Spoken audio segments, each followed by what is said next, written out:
Thanks for tuning in. This is Podcast for Your Life. I'm Jam, and this is our 30th episode, which is pretty incredible. Celebrate.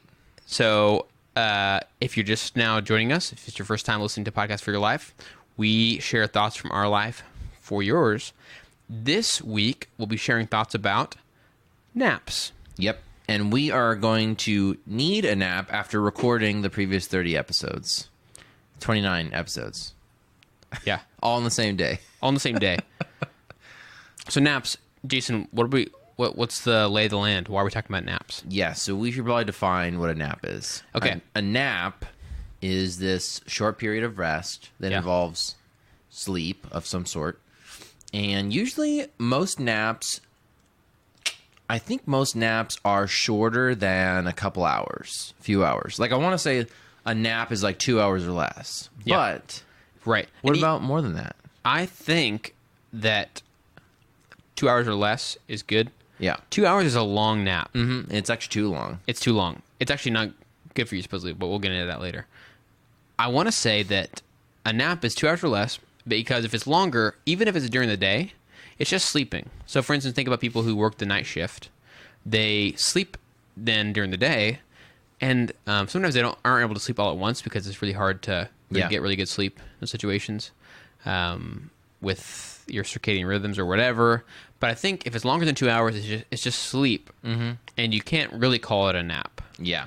And I don't know if there's like a real good science to it, but I would say that if we posed that question to most people on the street, they would agree with that classification. So I think it's safe to move forward saying that a nap is 2 hours or less, hopefully less. Yeah, like a 4 hour power nap is like a power sleep. It's not a nap at that point. It's a sleep. Yeah, it's a sleep. And that's because your body gets into REM sleep and stuff like that. And we don't need to explain the science because there are other cool podcasts that probably go into the science of that stuff. Yeah. So this isn't even really a stuff you should know about naps episode. It's more of like stuff you probably already know about naps.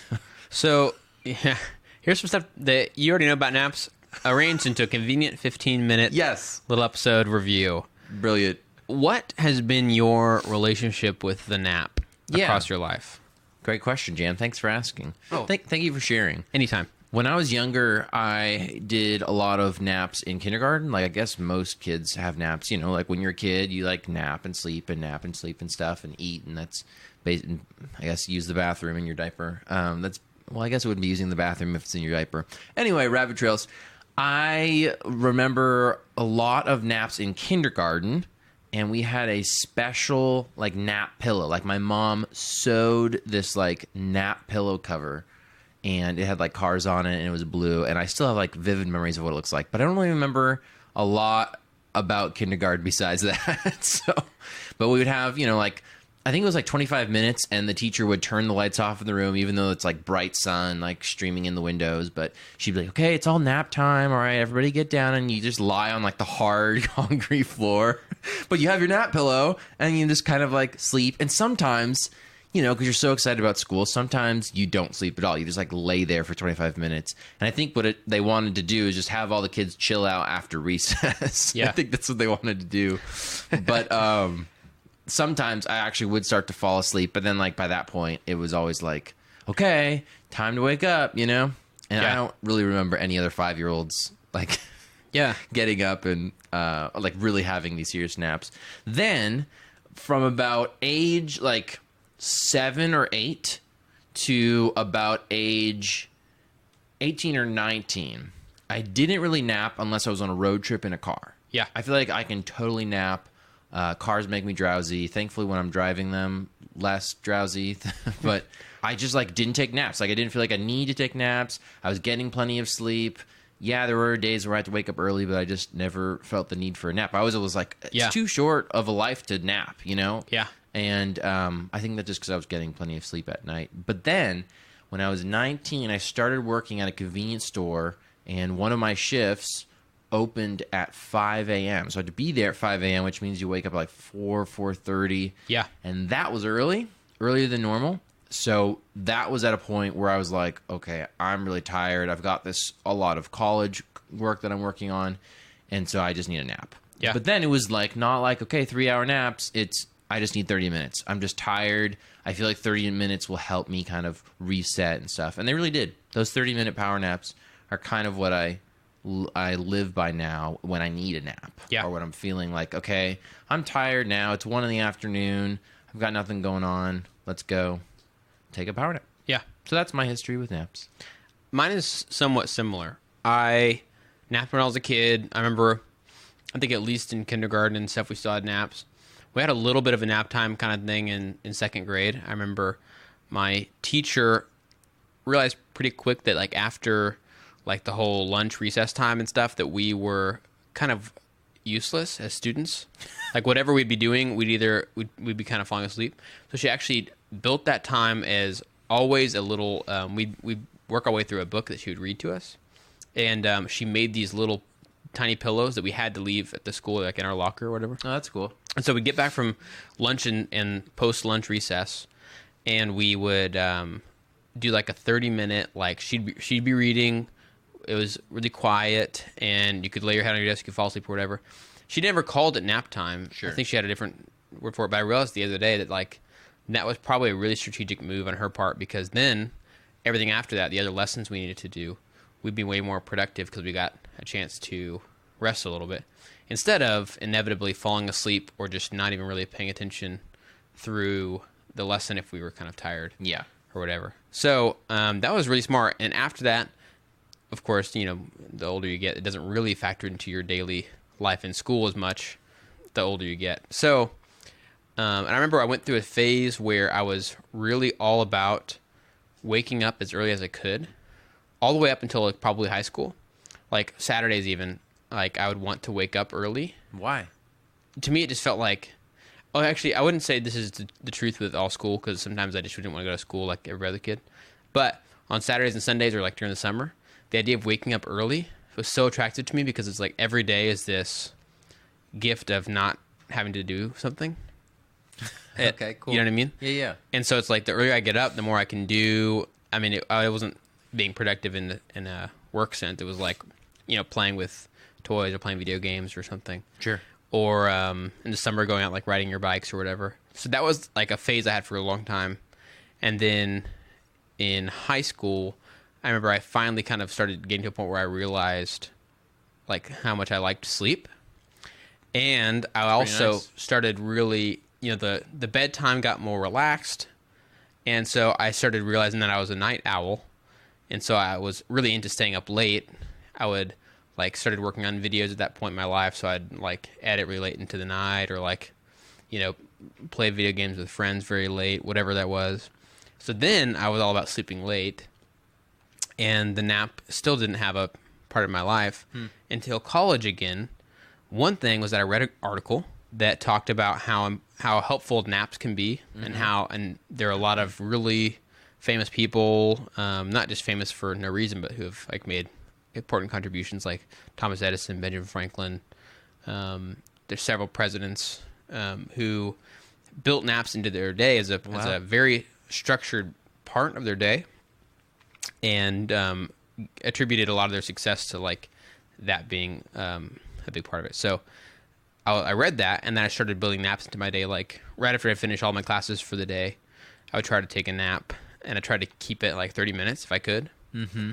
And they say that a 30-minute nap, even like a 20-minute nap, can have a stronger effect than a cup of coffee. Wow. Yeah, I believe it. Even better is to drink a cup of coffee and then immediately take a nap, and then you wake up like Buzzed. Well, not buzzed, but like you're ready to go in terms of caffeine, and also just your actual energy level, like Wow, in a healthy sense, is to the fullest because you took a little nap. So, and nowadays I pretty much only take a nap on Sunday afternoons, because I wake up. I usually try to have a meeting in the mornings. We have church, and I help with sound and stuff. So almost always after church, after lunch, it's like perfect nap settings. So I'll usually do that, and yeah, I'm a big fan of the nap. I really wish I could find a way to build it into my daily work life. If I could curl under my desk and take a 30-minute nap. There's room down there. I think that'd be cool, but it seems hard to work into your life if those around you aren't also doing that. Like some cultures have naps as part of their main routine and like everybody does it, and so it makes it easier. Yeah. Here, I feel like I'd have a really hard time actually pulling off like curling under my desk and taking a nap without being interrupted or without like, there being meetings scheduled or something. It'd be so hard to keep like a 1:30 to 2 o'clock, something like that, nap time. There'd be no way for me to keep it 5 days a week at all. There's like no hope for that. Yeah. But what do you think about that? What if we did that? Jason's yawning a lot, and so I think it's like has that sort of Freudian effect where we're talking about naps. And so we're like, his subconscious is ready to nap. I'm actually napping while Jam was talking, and he was napping while I was talking, and he just also was sort of, it's like that period before you finally fall asleep, but you're still conscious and like understanding. Just kidding, that didn't happen. I think that naps would be cool.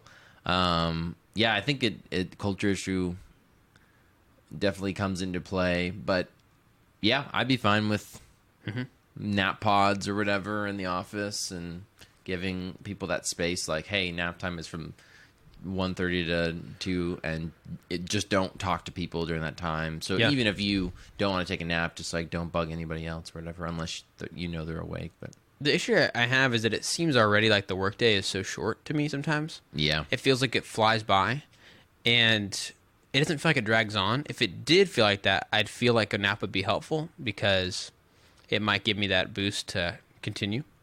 But I feel like everybody's different. Jason and I work at the same place, so we have a similar experience. Our workplace moves really fast, and we're kind of always doing stuff. Yeah, there's always something to do. It doesn't feel like there's room for a nap. For a nap. Yeah. Bummer. Be cool. Someday. Mm-hmm. Someday after we've solved world hunger, then we can take a nap. Yeah. One thing that Thomas Edison used to do, because he'd work like around the clock, and this is not very healthy, but he would work a lot until he couldn't work anymore. And then what he'd do is he sat at like a workbench kind of thing, like a stool, and he would take like basically a sit up nap kind of thing. And he knew that when he really nodded off fully, like it was too deep of sleep or whatever, he had a pencil in his hand and he would drop the pencil. Yeah, and then that would wake him up or whatever. Yeah. But here's something that's interesting. Back in the day, before electricity, when it got dark, it was time to go to bed, pretty much. You could obviously use candlelight and stuff, but for the most part, that set the schedule. What people did for a long, long time is there's a name for it, I forget, but I read a piece about it, where around like 1 midnight or 1 a.m., a lot of people would wake up and like they'd back in the day when people like smoked and there wasn't any people didn't know about consequences. They might they smoke their pipe, or they'd have like a glass of something, and they might read a little bit. It's like this natural time they'd wake up in the middle of the night. Interesting. And then they'd go back to sleep. Wow. And they also might do things like depending on if you're working on a farm or something, you might do a couple of tasks that are really good to do at that time. Yeah, like mow the lawn. I don't know what that entails, to be honest with you. Full moon, there's plenty of light. Yeah, or maybe you'd like move some piece of machinery or buckets outside or something. Anyway, the average person split their sleep up into 2 main phases. How interesting. Yeah. So it's almost like 2 almost naps, although it technically would be sleep. Yeah. It's like half sleep. It's like if you slept for 4 hours, woke up for an hour, slept for 4 more hours. It's like the opposite of our work day. You like work for 4 hours, take a lunch break, and then work for more 4 hours, and then yeah, it's crazy. Well, what's the consensus, Jam? What do we think about naps? Naps are good, and they're good for you. And I think they're coming back around. I think they're back in style. Sure. So if you were worried about being a square, being a straight edge, taking naps, I think now you can safely do it, and not a big deal. Keep on napping, just keep on napping on. Actually, I think I want to do that right now. Okay. Well, we're gonna go take a nap, guys, separately, and we'll see you guys next time, or maybe when we wake up, whatever comes first. Yeah, we don't have to be too separate, right? We could be. Yeah, it could be in the same room. Okay. Yeah, that's okay. fine. Cool. Can we share a pillow, maybe? All right. Bye.